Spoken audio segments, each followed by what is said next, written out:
నేను రాజకీయాల్లోకి వచ్చింది డాక్టర్ బిఆర్ అంబేద్కర్ గారు ఆశించినటువంటి సమాజ స్థాపన ఏదైతే ఉందో, ప్రపంచ సేవా మాతృమూర్తి మదర్ తెరీసా సేవా స్ఫూర్తి ఏదైతే ఉందో, వీళ్ళిద్దరి స్ఫూర్తితో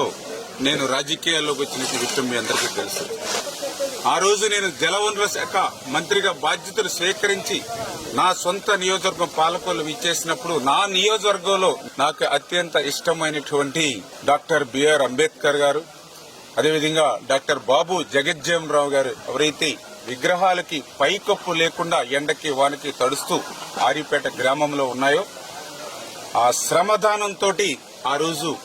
మొట్టమొదటి పనిగా నా నియోజకవర్గంలో మంత్రిగా దీన్ని ఆ రోజు చేపట్టడం జరిగింది. ఈరోజు దాన్ని స్లాబ్ తీసుకొచ్చి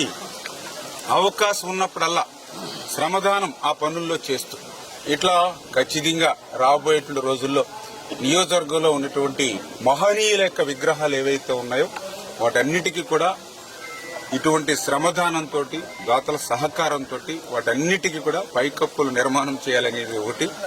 అదేవిధంగా నేను ప్రచారంలో గాని ఇతరత్ర గ్రామాలకి వార్డుల్లోకి వెళ్తున్నప్పుడు ఎంతో మంది నిరుపేదలు, తల్లిదండ్రులు లేక కొంతమంది పిల్లలు అంగవైకల్యంతో, కొంతమంది రేపు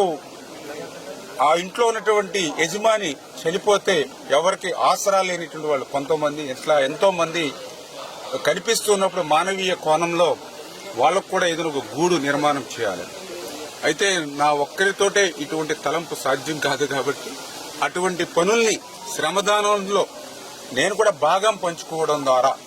మిగిలిన వారు ఎవరైతే వాళ్ళ దాతలు ఎవరైతే ఉన్నారో వాళ్ళకు కూడా ఒక స్ఫూర్తినిచ్చి ఎస్ రామానాయుడు గారు ఒక మంచి కార్యక్రమంలో శ్రీకారం చుట్టడమే కాకుండా అందులో ఆయన స్వయంగా శ్రమదానం చేస్తూ భాగస్వాములు అవుతూ ఉన్నారు. కనీసం మనం శ్రమదానం చేయకపోయినా ఇతరత్ర మనకి ఏ రకంగా అయితే ఉపయోగపడగలిగితే ఆ రకంగా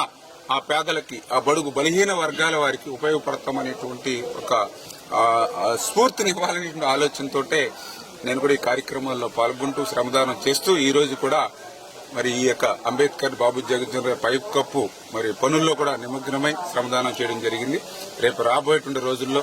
నా నియోజకవర్గంలో ఎవరైతే ఇట్లా జగజ్జీవనరావు అంబేద్కర్ గారి విగ్రహాలే కాకుండా ఈ గూడు నీడ లేనిటువంటి నిరుపేదలు ఎవరైతే ఉంటారో వాళ్ళకు కూడా నాకు అవకాశం ఉన్నంత వరకు, భగవంతుడు నాకు శక్తినిచ్చినంత వరకు నేను వాళ్ళ కోసం, నేను వేళ మంత్రిగా ఉన్నా లేదా ఎమ్మెల్యే ఉన్నా ఏ స్థాయిలో ఉన్నా నా పని నేను మర్చిపోకుండా, ఎందుకంటే మానవత్వంతో పనిచేయాలనేది నా పని. ఎందుకంటే మొన్న ఎన్నికల్లో కూడా చాలా మంది కులం కార్డు వాడాలని చూసినా నేను ఒకటే చెప్పాను, నాకు ఏ కులం లేదు, నాకు ఉన్నటువంటి కులం వల్ల మానవత్వం అని. దాన్నే రేపు భవిష్యత్తులో కూడా ఎప్పుడు గుర్తుపెట్టుకుని ఆ మానవత్వంతో